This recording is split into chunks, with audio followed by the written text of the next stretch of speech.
আসসালামু আলাইকুম dear learners.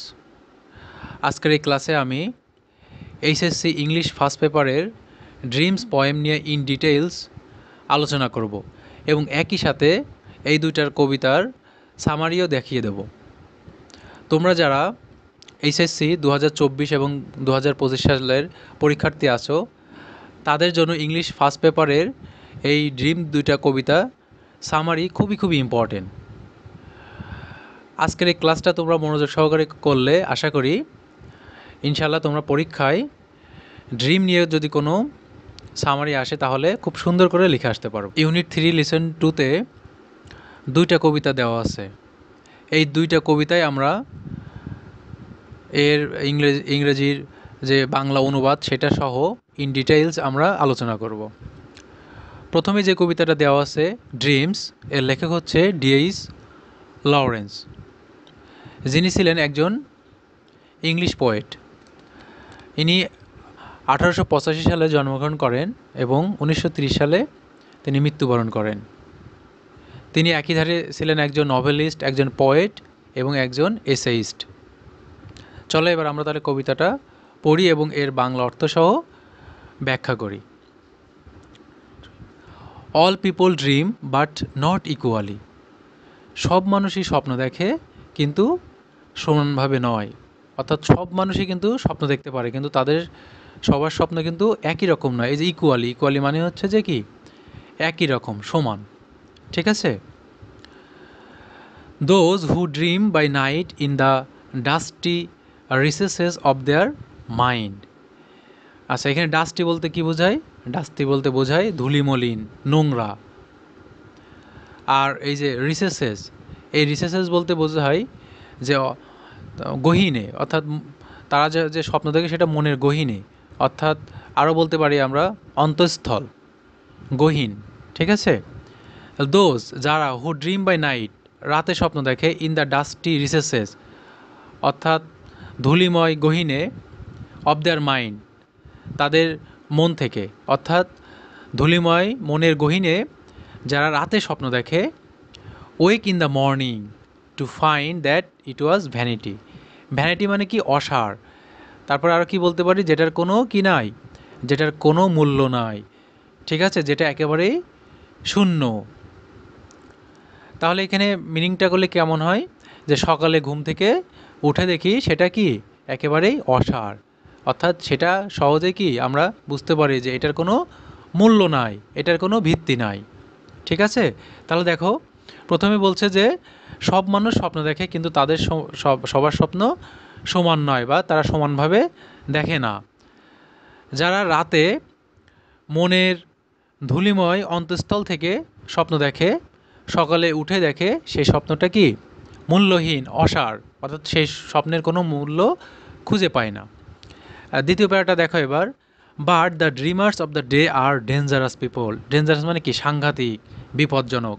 এই সাংঘাতিক বলতে কিন্তু এখানে বোঝাচ্ছে যে যারা তাদের স্বপ্নকে পূরণ করার জন্য, সত্যি করার জন্য খুব অ্যাক্টিভ থাকে। ঠিক আছে? তাদেরকে বলা আছে এখানে ডেঞ্জারাস পিপল।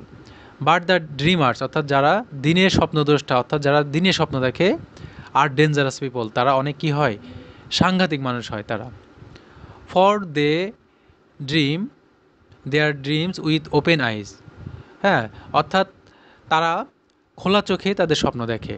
আর যারা খোলা চোখে স্বপ্ন দেখে তারা কিন্তু সবসময় চায় সেই স্বপ্নটা অবশ্যই পূরণ করতে, তার কারণ তাদের ওই স্বপ্নটাই কিন্তু টার্গেট, তাদের ওটা পূরণ করতে হবে।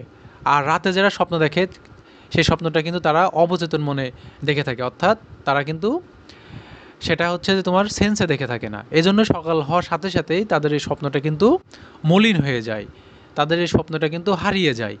তারা কিন্তু ওই স্বপ্নের কোনো মানে খুঁজে পায় না। কিন্তু যারা দিনের বেলা স্বপ্ন দেখে তাদের এই স্বপ্নটা কিন্তু কি থাকে? তাদের টার্গেট থাকে, অর্থাৎ ওই স্বপ্নটাই হচ্ছে তাদের এইম, তাদের লক্ষ্য, তাদের টার্গেট। এবং সেই টার্গেট পূরণ করার জন্য তারা কিন্তু সর্বদা সচেষ্ট থাকে। এবং তাদের এই স্বপ্নগুলো অবশ্যই কী থাকে? তাদের এই স্বপ্নগুলো হয়ে থাকে একেবারেই খোলা চোখে।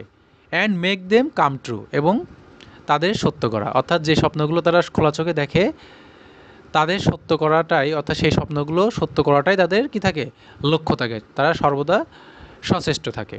তাহলে এই হলো যে দুইটা ড্রিম কবিতা আছে, প্রথম ড্রিম কবিতার বাংলা অনুবাদ এবং ব্যাখ্যা। আশা করি তোমরা বুঝতে পেরেছো। এবার আমরা এটার সামারিটা দেখব, কীভাবে তোমরা সামারিটা লিখবা এটা যদি পরীক্ষায় আসে।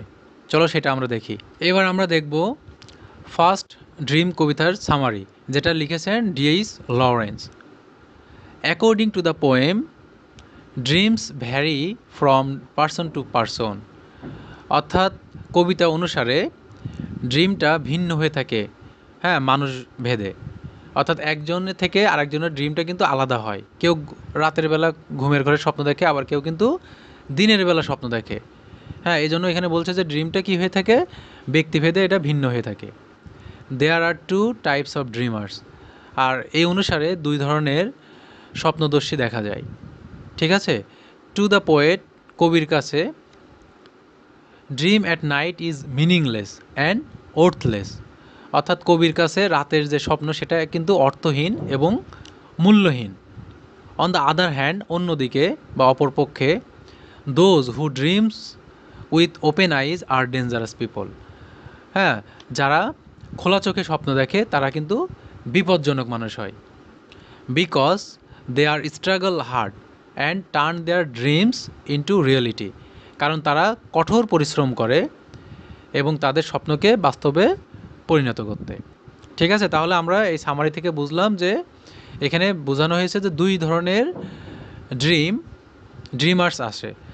হ্যাঁ, ঠিক আছে। কবিতায় কবি বোঝাতে চেয়েছে দুই ধরনের ড্রিমার্স আছে। এক ধরনের ড্রিমার যারা কিনা রাতে স্বপ্ন দেখে এবং সেটার স্বপ্নটা হয়ে থাকে আসলে একেবারে অর্থহীন এবং মূল্যহীন। আর আরেক ধরনের স্বপ্নদ্রষ্টা আছে যারা দিনের বেলা স্বপ্ন দেখে এবং ওই স্বপ্ন পূরণ করতে তারা সর্বদা কি থাকে, সচেষ্ট থাকে, সর্বদা কঠিন বা কঠোর পরিশ্রম করে থাকে। আশা করি তাহলে সামারিটা তোমরা বুঝতে পেরেছ। এবার আমরা ড্রিমসের দ্বিতীয় নম্বর কবিতাটা পড়ব। এই ড্রিমসের লেখক হচ্ছে ল্যাংস্টন হিউজেস, যিনি ছিলেন একজন আমেরিকান পোয়েট। হ্যাঁ, অর্থাৎ তিনি আমেরিকাতে জন্মগ্রহণ করেন। 1902 সালে জন্মগ্রহণ করে আর 1967 সালে মৃত্যুবরণ করেন। হ্যাঁ, তিনি একই ধারে ছিলেন একজন পোয়েট, একজন নভেলিস্ট, একজন প্লে রাইট। চলো এবার তাহলে আমরা এই কবিতাটা বাংলা সহ ব্যাখ্যা করি। Hold fast to dreams. এই যে হোল্ড মানে ধরা, ফাস্ট মানে শক্ত করে, টু ড্রিমস অর্থাৎ স্বপ্নকে শক্ত করে ধরে রাখো। For if dreams die, for মানে এখানে কি কারণ, ঠিক আছে, কারণ বোঝাচ্ছে এখানে। কারণ ইফ ড্রিমস ডাই, যদি স্বপ্ন মরে যায়, life is a broken winked bird.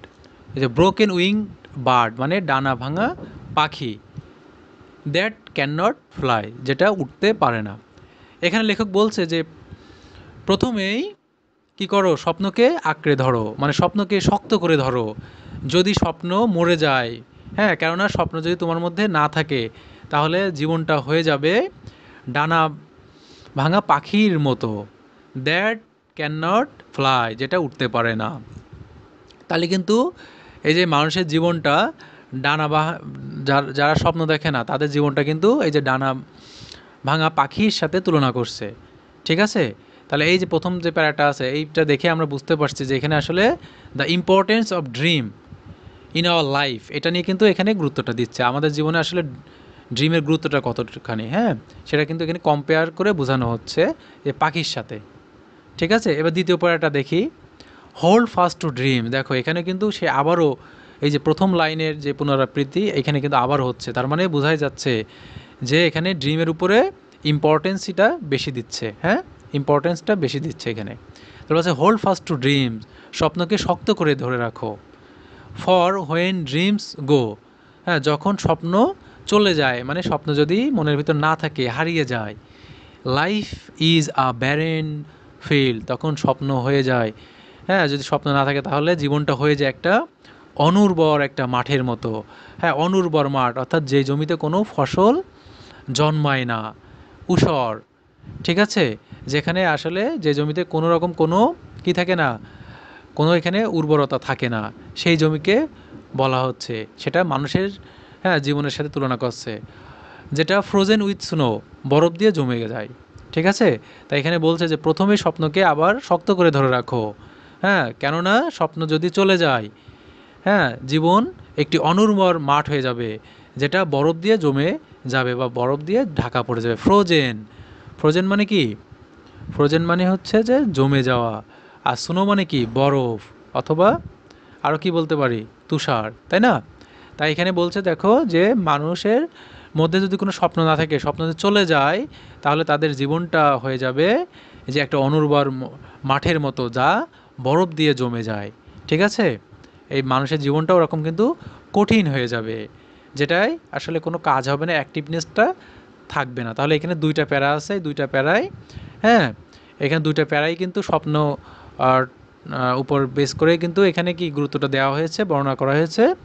এবং সেই দুইটা এখানে স্বপ্ন দুইটার প্যারাতেই কিন্তু মানুষের জীবনের সাথে এই যে এখানে একটা পাখি, ডানাবিহীন পাখির সাথে তুলনা করছে, যেখানে কোনো স্বপ্ন নেই, যার মনে কোনো স্বপ্ন নেই। আর এখানে একটা অনুর্বর জমির সাথে এখানে তুলনা করা হচ্ছে, অর্থাৎ যাদের জীবনে কোনো স্বপ্ন থাকে না তাদেরকে এই দুইটা, হ্যাঁ, বিষয়ের সাথে কিন্তু তুলনা করা হচ্ছে। তাহলে এখানে মেন বিষয়টা হচ্ছে দ্য ইম্পর্টেন্স অফ ড্রিম, স্বপ্নের যে গুরুত্ব, সেটাই কিন্তু এখানে বোঝানো হয়েছে। চলো এবার তাহলে আমরা এটার সামারিটা দেখি। আচ্ছা, এবার আমরা 2 নম্বর যে ড্রিম কবিতা আছে, যেটার লেখক হচ্ছে ল্যাংস্টন হিউজেস, সেটার সামারিটা এবার আমরা দেখব। ইন দিস কনটেক্সট, অথবা আমরা এখানে বলতে পারি in the poem, according to the poet, হ্যাঁ, অর্থাৎ কবির মতে, our life is nothing and meaningless without dreams, আমাদের জীবনটা বৃথা এবং মূল্যহীন যদি না স্বপ্ন থাকে বা স্বপ্ন ছাড়া। It is the dreams which have made human progress, dream হচ্ছে এমন একটা জিনিস যেটা মানুষের কী করে, উন্নতি সাধন করে। He compares life without a dream with a barren field frozen with snow.